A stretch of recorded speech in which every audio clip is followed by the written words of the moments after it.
Dear colleagues and friends, Mr. President, it is vividly clear that, despite all historical achievements, including creation of the United Nations, that was a product of untiring struggles and efforts of free-minded and justice-seeking individuals, as well as the international cooperation, human societies are yet far from fulfilling their noble desires and aspirations. Most nations of the world are unhappy with the current international circumstances, and despite the general longing and aspiration to promote peace, progress and fraternity, wars, mass murder, widespread poverty, and socio-economic and political crisis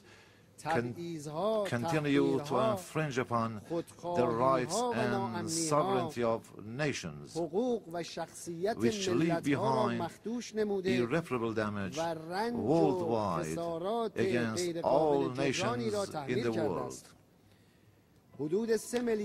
Approximately 3 billion people of the world live on less than $2.5 a day, and over 200 million people even live without having even one sufficient meal on a daily basis. 40% of the poorest world populations only share 5% of the global income, while 20% of the richest people share 75% of economic earnings worldwide. More than 20,000 innocent and destitute children die every day in the world because of poverty. 80% of financial resources in the United States are controlled by 10% of its people, while only 20% of such resources belong to the 90% of the population. What are the causes and reasons behind these inequalities? How can one remedy such injustice? Those who dominate and run centers of global economic power put the blame on people's aspiration for religion and the pursuit of the path of divine prophets, or on the weakness of nations and the ill performance of a number of groups or individuals. They claim that only their views, approaches, or prescriptions can save humanity and the world economy. Dear colleagues and friends, don't you think that the root cause of the problems must be solved in the prevailing international order, or the way the world is governed? I would like to draw your kind attention to the following questions. Who abducted forcefully tens of millions of people from their homes in Africa and other regions of the world during the dark period of slavery, making them a victim of their materialistic greed in the United States and in Europe? Who imposed colonialism for over 4 centuries upon this world, and who occupied lands and massively plundered resources of other nations, destroyed talents, and alienated native languages, cultures, and identities of nations, who triggered the First and Second World Wars that left 70 million killed and hundreds of millions injured or homeless, who created the wars in the Korean Peninsula and in Vietnam, who imposed, through deceit and hypocrisy, the Zionists and over 60 years of war, homelessness, terror, and mass murder on the Palestinian people and on countries of the region, who imposed and supported for decades military dictatorships and totalitarian regimes on Asian, African, and Latin American nations, and established friendly relations with all of them, who used atomic bombs against defenseless people and stockpiled thousands of warheads in their arsenals, whose economies rely on waging wars and selling arms. who provoked and encouraged Saddam Hussein to invade and impose an 8-year war on Iran, and who assisted and equipped him to deploy chemical weapons against our cities and our people, who used the mysterious September 11th incident as a pretext to attack Afghanistan and Iraq, killing, injuring, and displacing millions in 2 countries with the ultimate goal of bringing into its domination the Middle East and its oil resources,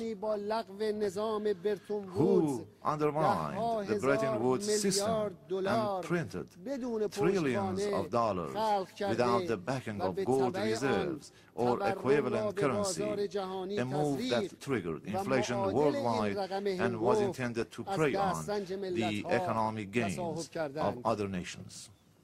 What country's military spending exceeds annually $1,000 billion, more than the military budgets of all countries of the world combined? Which governments are the most indebted ones in the world, and who is the government that threatens all nations and countries with any excuse? Who dominates the policy-making establishments of the world economy? Who are responsible for the world economic recession and are imposing its consequences in the United States and in Europe, on Asia, Africa, Latin America, and all other nations?